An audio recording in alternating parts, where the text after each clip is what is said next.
Segunda de Corintios capítulo 12, vamos a leer los versículos del 1 al 13. Y dice así la Escritura: ciertamente no me conviene gloriarme, pero vendré a las visiones y a las revelaciones del Señor. Conozco a un hombre en Cristo que hace 14 años, si en el cuerpo no lo sé, si fuera del cuerpo no lo sé, Dios lo sabe, fue arrebatado hasta el tercer cielo. Y conozco al tal hombre, si en el cuerpo o fuera del cuerpo no lo sé, Dios lo sabe, que fue arrebatado al paraíso, donde oyó palabras inefables que no le es dado al hombre expresar. De tal hombre me gloriaré, pero de mí mismo en nada me gloriaré, sino en mis debilidades. Sin embargo, si quisiera gloriarme no sería insensato, porque diría la verdad, pero lo dejo, para que nadie piense de mí más de lo que en mí ve u oye de mí. Y para que la grandeza de las revelaciones no me exaltase desmedidamente, me fue dado un aguijón en mi carne, un mensajero de Satanás que me abofetee, para que no me enaltezca sobremanera. Respecto a lo cual 3 veces he rogado al Señor que lo quite de mí. Y me ha dicho: bástate mi gracia, porque mi poder se perfecciona en la debilidad. Por tanto, de buena gana me gloriaré más bien en mis debilidades, para que repose sobre mí el poder de Cristo. Por lo cual, por amor a Cristo, me gozo en las debilidades, en afrentas, en necesidades, en persecuciones, en angustias, porque cuando soy débil, entonces soy fuerte. Me he hecho un necio al gloriarme. Vosotros me obligasteis a ello, pues yo debía ser alabado por vosotros, porque en nada he sido menos que aquellos grandes apóstoles, aunque nada soy. Con todo, las señales de apóstol han sido hechas entre vosotros en toda paciencia por señales, prodigios y milagros. Porque ¿en qué habéis sido menos que las otras iglesias, sino en que yo mismo no os he sido carga? Perdonadme este agravio. Señor, te bendecimos en esta mañana y gracias por tu palabra. Gracias por hablarnos y gracias porque tú tienes un mensaje para cada uno de nosotros, Señor. Glorifícate en esta hora. En el nombre de Jesús, Espíritu Santo, muévete con poder y libertad. Y que esta palabra no regrese en ningún caso vacía de ninguna vida de las que estamos aquí, sino que en cada uno de nosotros haga la obra perfecta para la cual tú la envías, Señor. En el nombre de Jesús. Amén. Amén. Bueno, entramos en este ya penúltimo capítulo de la carta donde se habla de un tema que muchos han debatido y es el tema del aguijón en la carne, ¿verdad? Del que Pablo habló. Y que lo vamos a estar describiendo un poquito en esta mañana para entender qué es lo que Dios nos quiere hablar a nosotros. Pablo comienza primero hablando de una experiencia sobrenatural que él tuvo, una experiencia en la que Dios le llevó a una dimensión que él mismo le costaba de expresar, ¿verdad? Él habla del tercer cielo. Y él habla de que tuvo esa experiencia, pero se ve obligado a contar esa experiencia porque la tuvo hace 14 años y él nunca había dicho nada de esa experiencia porque era una experiencia íntima suya con el Señor. Y él lo reservaba porque él no quería que la gente lo viera como un súper espiritual, súper ungido, súper de los que andan por allá por las nubes, sino que querían que lo viera como lo que era. Pero a causa de esa gente que ya hemos hablado en las últimas semanas, de esos falsos maestros, falsos apóstoles, que estaban inquietando a la iglesia de los Corintios y que presumían de tener revelaciones de Dios y visiones de Dios y no sé cuántas cosas de Dios. Frente a esa situación, Pablo tiene que entonces verse obligado a decir, bueno, pues si ellos están presumiendo de que han tenido revelaciones y visiones de Dios, yo diré que lo que pasó conmigo, ¿verdad? Y aunque él dice, conozco a un hombre, porque él ni siquiera quiere decir yo, pero luego deja claro que fue él el que estuvo en el tercer cielo y estuvo en el paraíso y recibió revelaciones que al hombre no le es dado de poder expresar. Y con esto yo quiero que entendamos algo. ¿Cuántos quieren tener experiencias sobrenaturales con el Señor? ¿Tú quieres tener experiencias sobrenaturales con el Señor? Vale, métete en la palabra.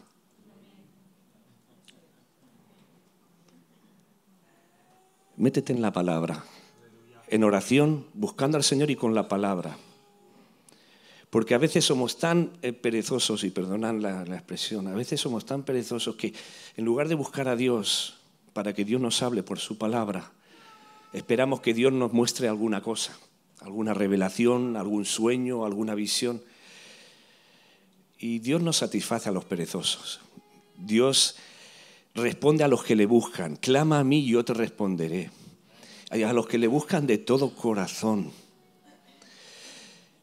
Lo que Pablo recibió, supongo que le era necesario tener esa experiencia porque él sería responsable de escribir la mayoría de las cartas que tenemos en el Nuevo Testamento.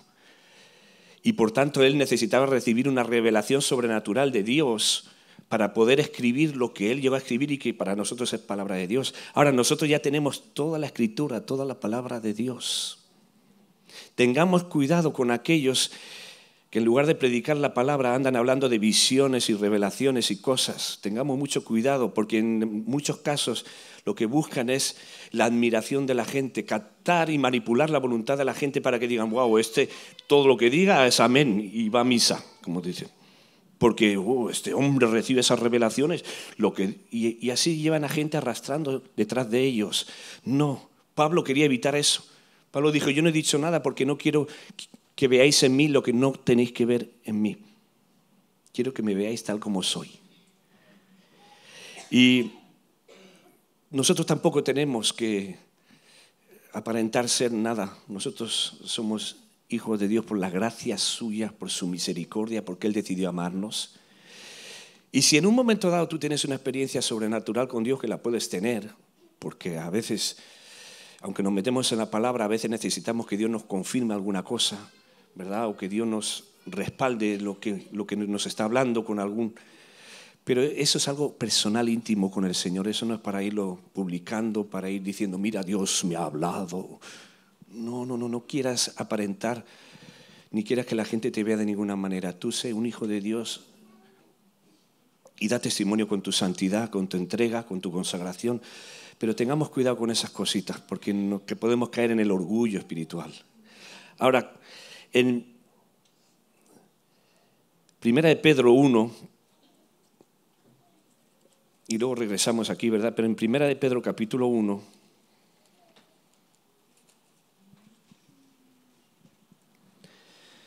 versículo 16,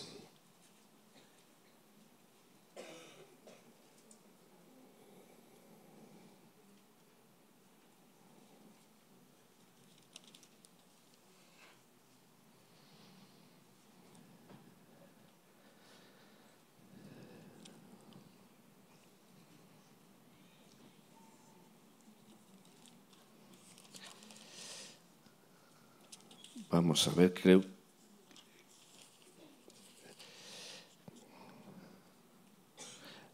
Segunda de Pedro, disculpad, es Segunda de Pedro, y en la hojita lo rectificáis, ¿vale? Al escribir puse Primera de Pedro, pero es Segunda de Pedro, capítulo 1, versículo 16. Y dice, porque no os hemos dado a conocer el poder y la venida de nuestro Señor Jesucristo siguiendo fábulas artificiosas, sino como habiendo visto con nuestros propios ojos su majestad. Pues cuando Él recibió de Dios Padre honra y gloria, le fue enviada desde la magnífica gloria una voz que decía, este es mi Hijo amado en el cual tengo complacencia. Y nosotros oímos esta voz enviada del cielo cuando estábamos con Él en el Monte Santo. Tenemos también la palabra profética más segura, la cual hacéis bien en estar atentos, como a una antorcha que alumbra en lugar oscuro hasta que el día esclarezca y el lucero de la mañana salga en vuestros corazones. Entendiendo primero esto, que ninguna profecía de la Escritura es de interpretación privada, porque nunca la profecía fue traída por voluntad humana, sino que los santos hombres de Dios hablaron siendo inspirados por el Espíritu Santo. ¿Qué está diciendo ahí Pedro? Ellos tuvieron un privilegio, poder estar en el monte de la transfiguración, escuchando, teniendo una experiencia sobrenatural impresionante con Jesús. Escucharon la voz del Padre que decía, este es mi Hijo en quien tengo complacencia. Y ellos podían haber dicho, creed en lo que estamos diciendo porque lo hemos visto, hemos tenido una experiencia. No, pero ¿qué dice? Ojo. Porque aparte de eso tenemos la palabra profética más segura. ¿Sabes cuál es la palabra profética más segura? La palabra de Dios. Toda experiencia que podamos tener tiene que estar sostenida en la palabra de Dios. Ninguna experiencia sobrenatural puede añadir nada a lo que ya está escrito. Y si alguien de repente empieza a decir cosas que no están en la palabra, y yo he escuchado cosas tremendas,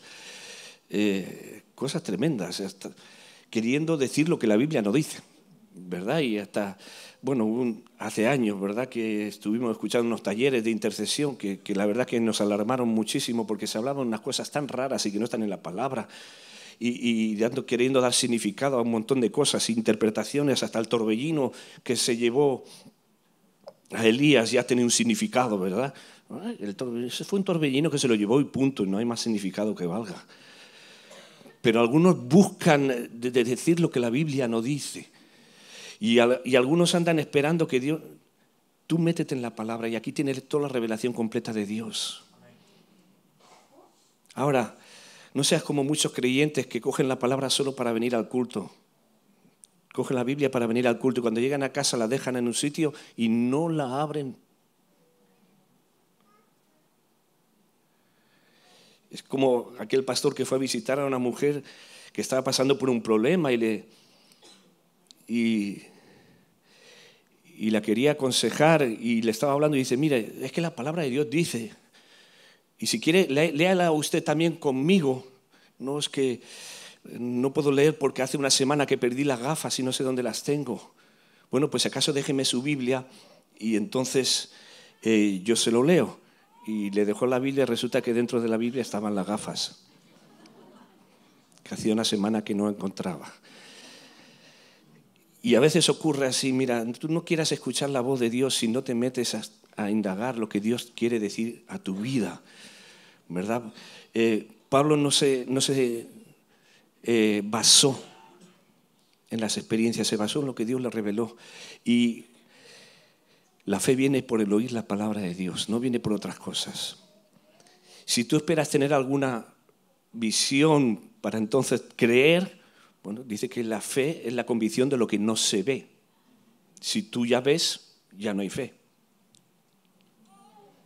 Entonces, ¿qué esperas visiones? Entonces ya no hay fe, porque ya lo ves. Y que conste que Dios dice en su palabra, lo prometió en Joel, ¿verdad? Que en los últimos tiempos, ¿verdad? Vuestros jóvenes soñarán sueños, vuestros ancianos verán visiones. Muy bien, está bien. Amén. Pero todo para confirmar lo que la palabra de Dios dice. Entonces, métete en la palabra y en oración, en búsqueda del Señor. Amén. Ahora, volviendo a 2 Corintios, Pablo les deja claro que esa experiencia que tuvo, él no la quería decir, pero se vio obligado a decirla. Pero él dice,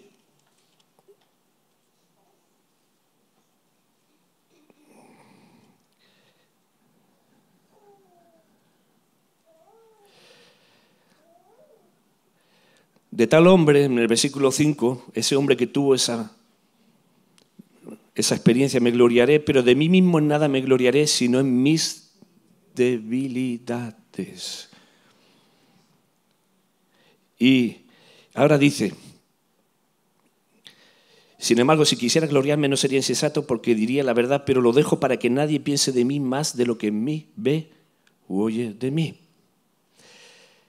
Ahora, ¿qué ocurre? Ahora dice, y para que la grandeza de las revelaciones no me exaltase desmedidamente, me fue dado un aguijón en mi carne, un mensajero de Satanás que me abofetee para que no me enaltezca sobremanera. Pablo tuvo experiencias impresionantes con el Señor. Pero el Señor conocía el corazón de Pablo como conoce el tuyo y el mío. Y si alguien de aquí dice, yo no tengo orgullo, ya se está delatando a sí mismo. Y si yo digo, alguien de aquí no tiene orgullo, que levante la mano. Yo sé que nadie va a levantar la mano. Más que nada por decir, no, yo sé que no lo tengo, pero no.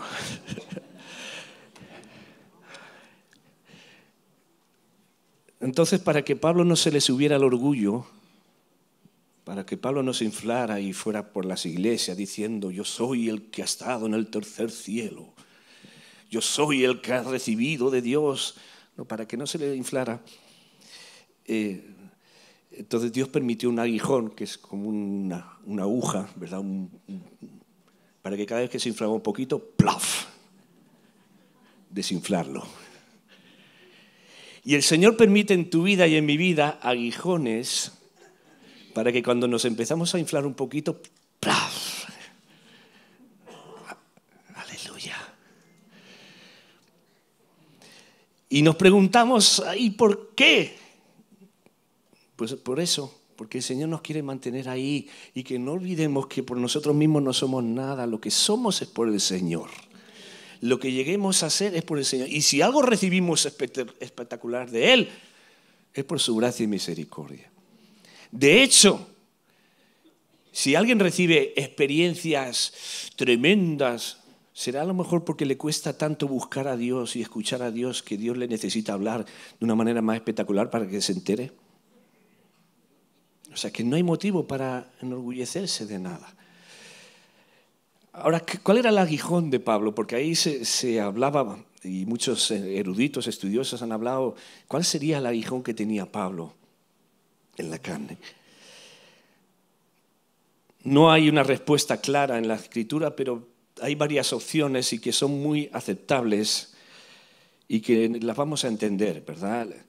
La más generalizada, la que más los estudiosos consideran, es que Pablo, el aguijón que tenía era el de una enfermedad. Y todos sabemos que él tenía una enfermedad en la vista, una enfermedad seria. Y él en Gálatas, si vamos un momento a Gálatas 4:15,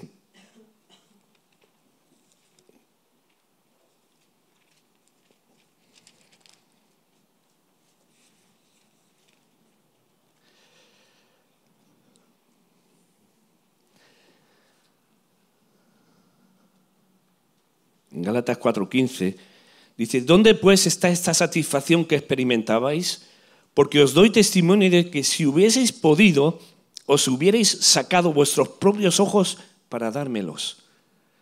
¿Por qué? Porque sabían que Pablo tenía un problema serio de la vista y los creyentes de Galacia estaban dispuestos a, si hubieran podido, a quitarse sus propios ojos para dárselos a Pablo y que Pablo viera bien. Después en el capítulo 6, versículo 11, dice: mirad con cuán grandes letras os escribo de mi propia mano. Y uno puede pensar que era una expresión poética, con cuán grandes letras. No. Escribía con grandes letras porque no veía. Y tenía que escribir con letra grande para ver lo que estaba escribiendo. Ahora imaginaos Pablo, que fue usado para escribir la mayoría de las cartas que tenemos en el Nuevo Testamento, y tenía justo un problema de la vista.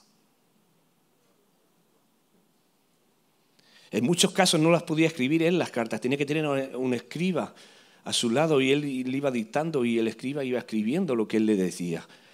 Imaginaos Pablo, que era tan competente en su labor, que estaba tan dispuesto a hacer el servicio del Señor con excelencia, al 100%, y se encuentra con esa limitación,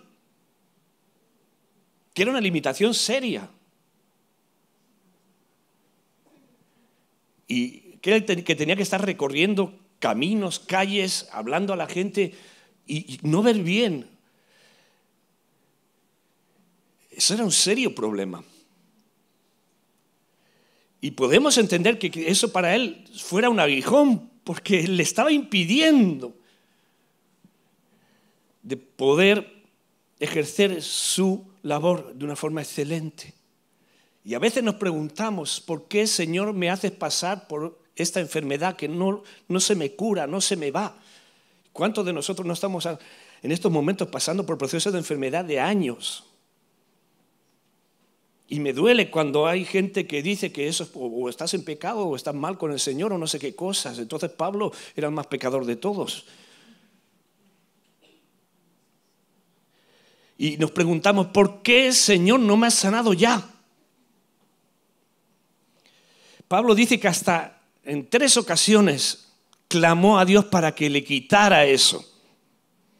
Y cuando dice 3 veces, no dice 3 oraciones. Señor, quítamelo. No. Se entiende que se metió en 3 temporadas de oración y ayuno, buscando y clamando a Dios para que Dios le respondiera y le quitara eso. Porque para él era algo importante.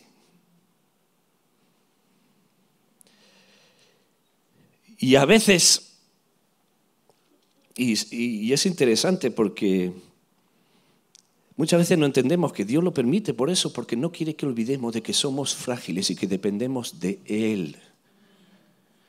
A veces toda nuestra lucha es para que el Señor me sane, que el Señor me sane, que el Señor me sane. No me sana, me meto en ayuno. No me sana, y así entablamos una guerra que muchas veces no viene de Dios. Y yo imagino a Pablo que no sé cuántos días estaría en ayuno, clamando. Señor, sáname. Señor, quita este aguijón. Señor, quita este aguijón. Señor, tú ves que necesito ver bien para poder hacer. Señor. Y terminaría el ayuno y seguía viendo igual. Pero no se rendía. Bueno, un segundo ayuno aquí. Dios me tiene que responder. Dios me tiene que responder, Dios me tiene que responder. No sé cuántos días estaría otra vez clamando, Señor, Señor, sáname, Señor, sáname. Terminó el ayuno, seguía viendo igual. Pero no se rendía. A la tercera va la vencida. A la tercera va esta vez sí. Y pone a clamar, a ayunar, Señor, sáname, vamos a hacer guerra espiritual, voy a llamar a todos por allá que se unan conmigo, vamos a hacer una cadena para que el Señor me sane. Tremendo. Señor, responde. Y el Señor respondió a la tercera. El Señor respondió. No respondió lo que él quería. No respondió lo que él quería. Y luego lo veremos eso. El Señor le dijo, mira, no te voy a sanar. A veces corremos un peligro en querer forzar a Dios a que haga algo que Él no quiere hacer.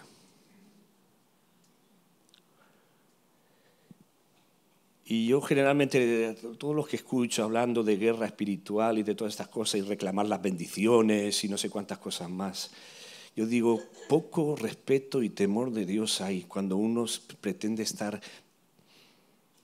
luchando para arrancarle a Dios no sé qué bendiciones. Y alguno dice, no, pero sí, como Jacob peleó por la bendición. Bueno, la verdad es que Jacob no era un ejemplo precisamente a seguir. Y él sí consiguió la bendición, pero se quedó cojo el resto de su vida. Entonces, una cosa es luchar con la carne y luchar con el pecado y otra cosa es luchar con Dios. Y no somos llamados a luchar con Dios.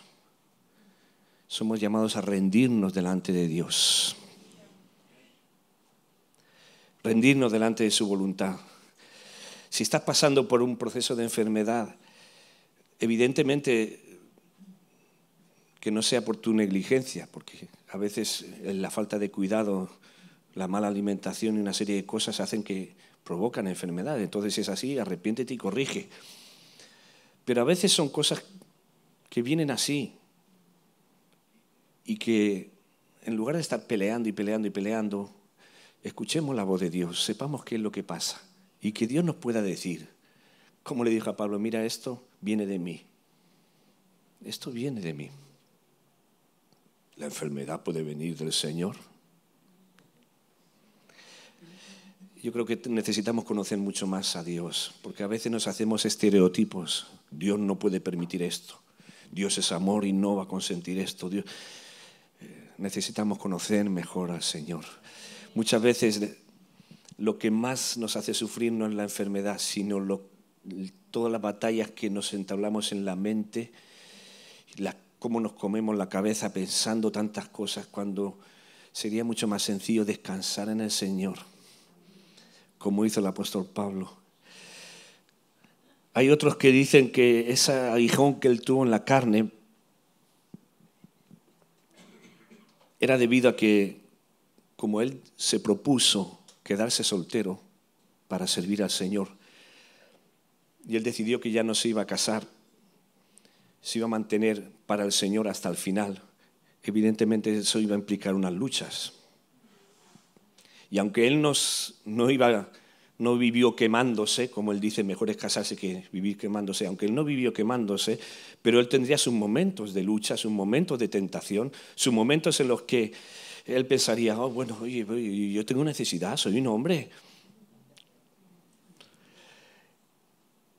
Él sabía que para desarrollar el ministerio que tenía que desarrollar, si se casaba, se acabó la cosa. Él estuvo en peligro constantemente, él estuvo recorriendo, no paraba de un lado para otro. Y él sabía eso, pero eso le implicó una lucha. Y una lucha en la que él tenía que batallar con los deseos de su carne. ¿Y quién de nosotros no batalla con los deseos de su carne? Yo creo que todos, ¿no? ¿Sí o no? ¿Y quién de nosotros no tiene alguna debilidad? Todos tenemos debilidades. Dice, yo me gloriaré en mis debilidades, dice. Pablo reconocía sus debilidades. Ahora bien, yo quiero que esta frase, y la he puesto ahí en mayúsculas en la hoja, quede claro para todos. La debilidad no es excusa para pecar, sino motivo para luchar. Algunos dicen, no, es que caigo porque es que esta es mi debilidad. No. La debilidad es para que la reconozcas y estés luchando para no caer en el poder del Espíritu Santo. Pero la debilidad Dios la permite para que entiendas que no puedes confiar en tus propias fuerzas, que tienes que confiar en el Señor y agarrarte a Él. Mira a Sansón. Sansón, ¿cuánto le gustaría tener la fuerza que tenía Sansón? Ahora nadie dice nada. Claro, sabemos la historia y cómo acabó, ¿no? Pues ya nadie dice nada. Lo que en algún momento se le olvidó a Sansón es que la fuerza que tenía no venía de él, de las horas de gimnasio, ni de nada de eso. La fuerza que tenía le venía de Dios. Y que esa fuerza dependía de su obediencia a Dios. Y Sansón tenía una debilidad. Las mujeres. Alguna mujer ya está mirando a su marido a ver qué cara pone. A ver qué cara pone ahora. Pero como que Sansón no le quiso dar importancia a esa debilidad que tenía. Él se consideraba fuerte. El que crea estar firme, mire que no caiga.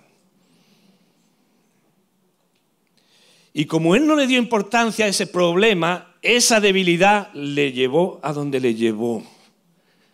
Porque en lugar de luchar con la debilidad y decir, distancia, no, jugó con la debilidad. Se encaprichó de una mujer, luego se encaprichó de la otra y la otra, pues ya sabemos lo que hizo. Y cómo se quedó sin fuerza por jugar con la debilidad en lugar de enfrentarla y tomar las medidas necesarias. Porque él podía haber evitado eso en el nombre de Jesús. La unción que recibía de parte de Dios era no solo para cargarse a cientos de filisteos, también era para poder decir a la mujer, no, lo siento, pero no. Y hoy en día hay tantas debilidades que no las afrontamos, nos dejamos llevar y no puede ser. O esperamos que Dios la quite. Señor, quítame, que de repente no sienta ningún deseo por las mujeres. Bueno, eso es muy fácil, ¿no? Pero no, ¿y por qué no, Señor? Si precisamente hay ese deseo es para que tú luches cada día en oración, que sepas que por ti mismo vas a caer y que necesitas buscar a Dios. Que necesitas buscar a Dios, que por ti mismo vas a caer. Y por mucho que te sepas la Biblia de memoria, si no buscas a Dios, porque Salomón tenía una sabiduría más que ninguno de nosotros. ¿Quién tuvo la sabiduría de Salomón? ¿Y dónde cayó Salomón? Con las mujeres. Es tremendo, ¿eh? Que conste que no tengo nada contra las mujeres. Eso, ahora no me vais a malinterpretar, ¿verdad? No, sois una bendición maravillosa. Pero él no supo. O sea, con toda la sabiduría que tuvo y no sabía mantener eso a raya. No supo decir no. No supo decir, Señor, ayúdame a mantenerme en santidad. Y claro, como además para adquirir más sabiduría, él decidió probar todo lo que había en el mundo para comprobar que era vanidad. ¿Y para qué tienes que probar tanto?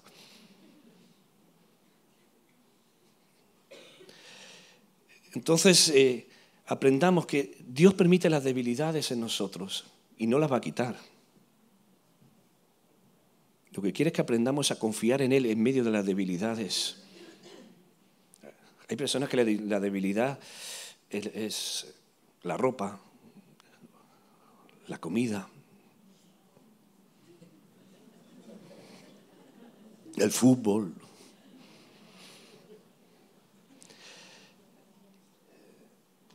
Y pues es bien fácil luchar con esas debilidades.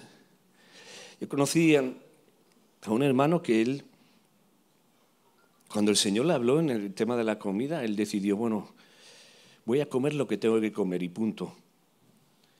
Se ponía solo la cantidad que tenía que comer en el plato.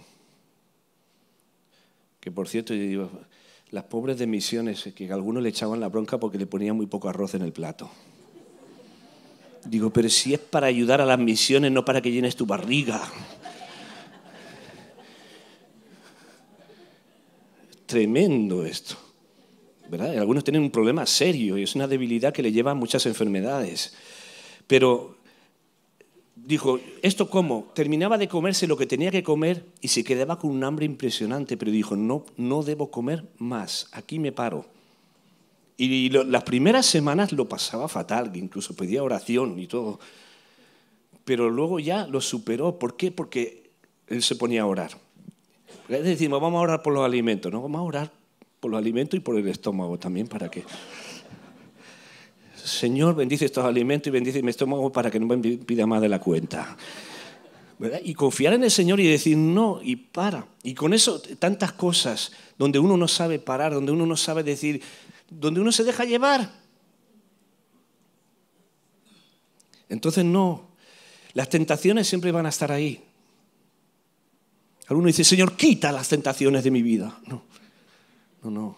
El Señor quiere que aprendas a luchar, a huir de la tentación, dice la palabra. No, dice, no, me enfrenté a la tentación para vencerla, como el muñeco ese, ¿no? Que se metió a la discoteca. Y dice, ¿qué tú qué hacías en la discoteca? ¿No? Y dice, enfrentar a la tentación para vencerla, sí. Ya.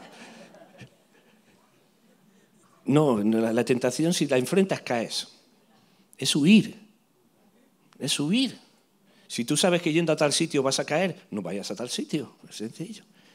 Si tú sabes que mirando tal cosa vas a caer, pues no mires tal cosa. Como el que fue al médico y dijo, doctor, cada vez que hago así me duele el cuello. Y dice, pues no haga así.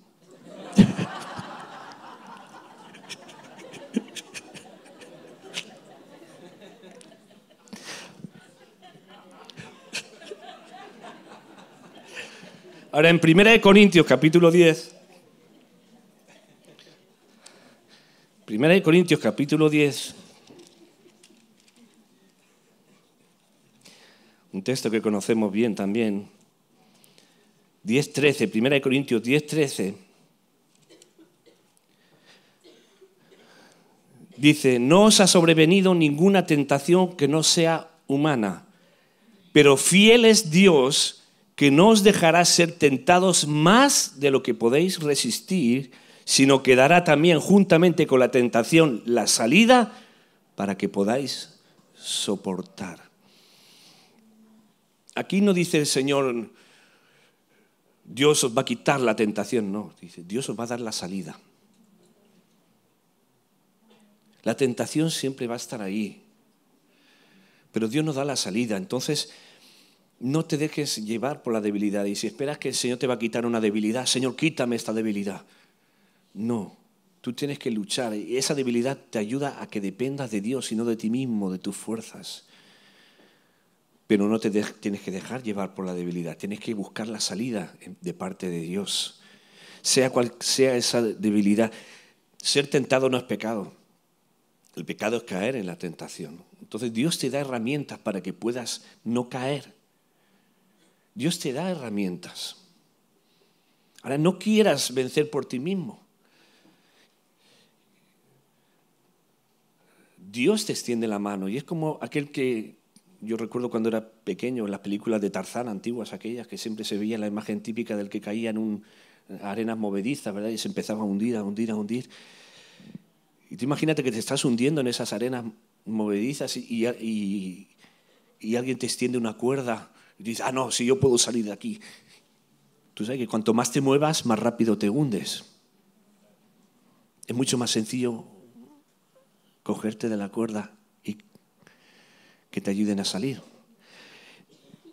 Y a veces queremos luchar con esas cosas por nosotros mismos y cuanto más luchamos, más nos hundimos. Entonces, agárrate al Señor porque su mano está extendida. Su mano está extendida y Él te quiere ayudar para que no te hundas. Por eso Pablo dice, volviendo otra vez a 2 Corintios, ¿qué le respondió el Señor? ¿Qué le respondió el Señor? Porque Él, después de ese tercer tiempo de búsqueda, de ayuno, de clamor, Dios le respondió, sí que le respondió. Versículo 9. Y me ha dicho, bástate mi gracia, porque mi poder se perfecciona en la debilidad. Está bien, Pablo, ya veo que hasta 3 ocasiones tú has estado ahí orando, clamando, pues te voy a contestar. ¿Me vas a quitar el aguijón? Amén. No. Bástate mi gracia. Conmigo tienes suficiente. Tú vas a seguir con ese aguijón. Porque si no tuvieras ese aguijón, no me buscarías como me estás buscando.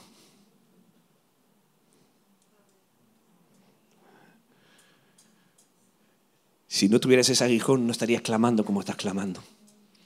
Si no tuvieras ese aguijón, estarías confiando en ti mismo y no en mí.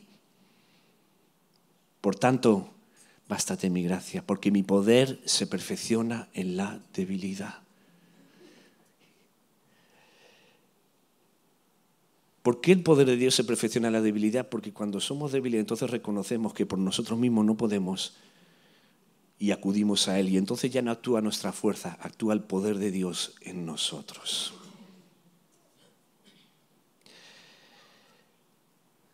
Separados de Jesús nada podemos hacer. Si de repente las cosas te están yendo más o menos bien y estás dejando de buscar a Dios, piensa que en cualquier momento te vas a venir abajo.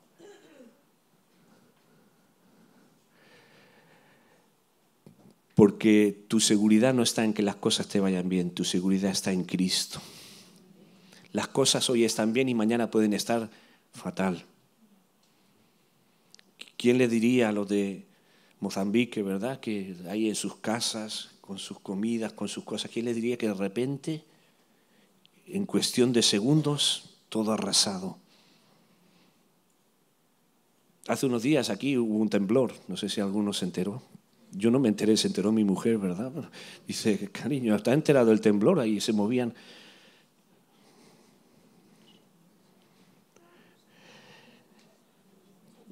Yo sé que los chilenos están acostumbrados y ellos, qué temblor, ni qué temblor, hombre. Vente a Chile y sabrá lo que es un temblor, ¿verdad? Pero que estamos expuestos a que en cualquier momento nos puede pasar cualquier cosa. Nuestra seguridad no está en cómo nos van las cosas. Nuestra seguridad está en el Señor. Por eso el Señor va a permitir cosas en tu vida para que andes siempre velando, despierto, orando, clamando, para que no te relajes, para que no te descuides. Amén. Pablo, ¿por qué tuvo que Pablo pasar por eso? Él aprendió una lección tremenda. Por tanto, de buena gana me gloriaré más bien en mis debilidades para que repose sobre mí el poder de Cristo. Por lo cual, por amor a Cristo, me gozo en las debilidades, en afrentas, en persecuciones, etc. Me gozo. Deja ya de quejarte de las enfermedades. Deja ya de lamentarte de tus debilidades. Gózate en el Señor. Gózate en el Señor. En lugar de decir, ay, esta enfermedad, ¿cuándo el Señor me la quitará? No, di, gloria a Dios que aún en medio de la enfermedad Él está conmigo. Gloria, Señor, que aún en medio de este problema, Él está conmigo. Hay personas que sufren de temor. Y es una debilidad a veces también. Temor por las cosas. Y Dios permite de repente que pasen cosas. Que se queden sin trabajo.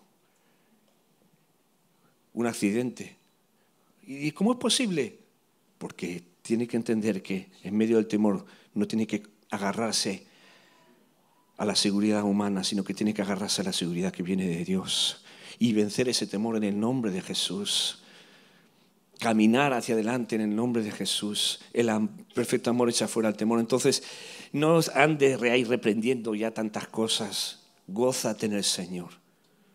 Por supuesto, si Dios te dice, esto viene del enemigo y yo no lo quiero, entonces ponte ahí a reprenderlo en el nombre de Jesús.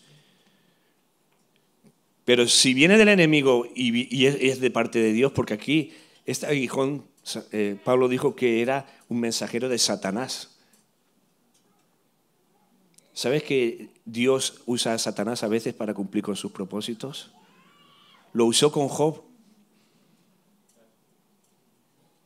Y lo usa con nosotros también. A veces, no, es que el enemigo me hace. Bueno, sí, porque Dios lo permite, porque el enemigo está vencido en el nombre de Jesús. Pero a veces Dios permite que el enemigo haga alguna cosa para que nos mantengamos ahí firmes y no nos descuidemos. Y no, a veces nuestra única preocupación es ponerme a reprender. Gózate en el Señor. El Señor viene un día a buscarnos. Y quiero decirte, ahí arriba ya no habrá debilidades. Ahí arriba ya no habrá enfermedades. Ahí arriba ya no habrá luchas. Ahí arriba será un gozo eterno, constante. Será algo impresionante. Pero aprendamos ya a gozarnos aquí en la tierra. Tenemos motivos de sobra para gozarnos. Pase lo que pase. Pase lo que pase. Tenemos motivos sobrados para gozarnos. Por eso, digamos como Pablo. No diga, no, yo estoy fuerte. No. Tú di, soy débil. Pablo no lo escondió. De hecho, tú ves en Romanos 7 como él expresa su debilidad y su lucha con la carne, y lo que quiero hacer no lo hago y lo que no quiero hacer eso es lo que hago. Porque él nunca se quiso mostrar como un superhéroe o como un superungido. Él se mostró tal como era, porque si él era algo era porque Cristo lo había rescatado, Cristo lo había perdonado, Cristo lo había salvado y el Espíritu Santo era el que le ungía para hacer lo que podía hacer. Él nunca confió en sí mismo. Tú tampoco confíes en ti mismo. Como alguien dijo, yo de mí mismo no me fío ni un pelo. Confía en el Señor. Agárrate a Él y piensa que esas luchas que tienes sirven para que tú entiendas que te tienes que agarrar de la mano del Señor, que le tienes que buscar todos los días, que tienes que orar a Él todos los días. Y eso te llevará de gloria en gloria, de victoria en victoria. Y cuando alguien me dice, es que estoy en lucha, digo, claro, así tendrás victoria, porque si no hay lucha, no hay victoria. Irás de victoria en victoria. ¿Cuándo me quitará el Señor esto? A lo mejor nunca. Pero en medio de eso, Dios sigue estando contigo. Y Él lo permite para que no te confíes en ti mismo, sino en Él. Y te agarres a Él. Aprende a buscarle. No dependas tanto de que otros te ayuden. No dependas tanto de que otros oren por ti o que otros te den respuestas. Busca a Dios con todo tu corazón. Si tú has recibido a Cristo, el camino hacia el Padre se te ha sido abierto. No necesitas ningún intermediario para llegar hasta el Padre. Tú tienes que llegar cada día al Padre, buscarle de todo corazón y buscar en Él la fuerza para seguir adelante en el nombre de Jesús. Amén. Señor, te bendecimos, te damos gracias. Gracias por hacernos entender, Señor, que en medio de nuestras debilidades, en medio de nuestras...